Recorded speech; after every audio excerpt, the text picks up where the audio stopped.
Good morning mga kabahidor. Nandito tayo sa Punta Vedra. Papunta tayo ng Antipolo, Punta Vedra. Yun, nakita natin dito ang sitwasyon mga kabahidor dahil sa panay ang ulan. Umapaw na yung ilog dito, kaya ito ang kalsada.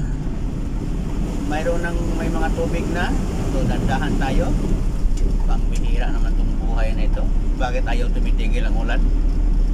So ito ang kinakatakot kabahidor. Dami kong dinadaanan ng mga baha talaga. Kaya panay ang ikot-ikot ko kung saan ako lumulusot. Baha pa rin ang malusutan ko. Minsan pag hindi na ako talaga maka-tiis, tumitigil na lang ako. Kaya ang resulta ngayon, delay ang trabaho ko mga kabahidor.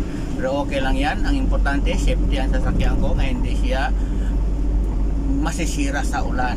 Kasi pag ito sasakyan na masisira, ang laki ng delay. Hindi lang oras, mga araw ang ma-consume na mga kadilihan natin, no? Mga araw.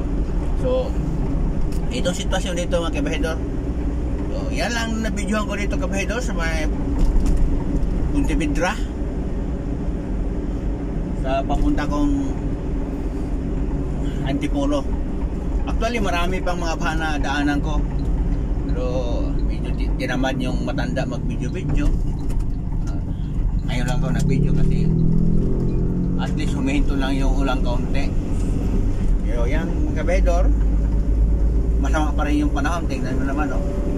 Pero napakaganda naman ang daan dito kabahidor. Pero sa gilid, makikita natin sa gilid, hindi pala, ako pala nakakita.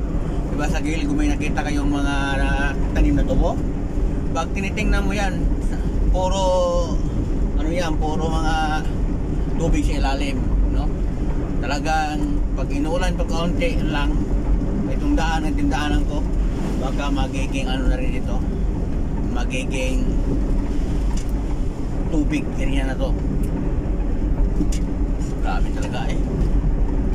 So okay lang huminto. Kung hindi huminto, naku, itong daan na dinadaan ako ngayon, mapuro na lang itong tubig. So yan lang mga kabahidor, ang sitwasyon dito sa Punta Vedra, Negros Occidental. Although humihinto ng ulan, bago lang siya huminto, pero masama pa rin yung timplada niya. Dami pa rin ulap sa taas. So baka mamaya bigla na naman ito bumalik sa pagulan. Ako, daming baha ko na nagdadaanan, kaya wala tayong magawa. Kalikasan yan, nasubrahan lang siguro pagbundak ng ulan dahil sa may masamang panahon. So maraming salamat kung mayroon manood pa nitong video na to. At nakita nyo ang magandang daan dito kahit mayroon paminsan-minsan mga baha. Thank you for watching mga kabahidor.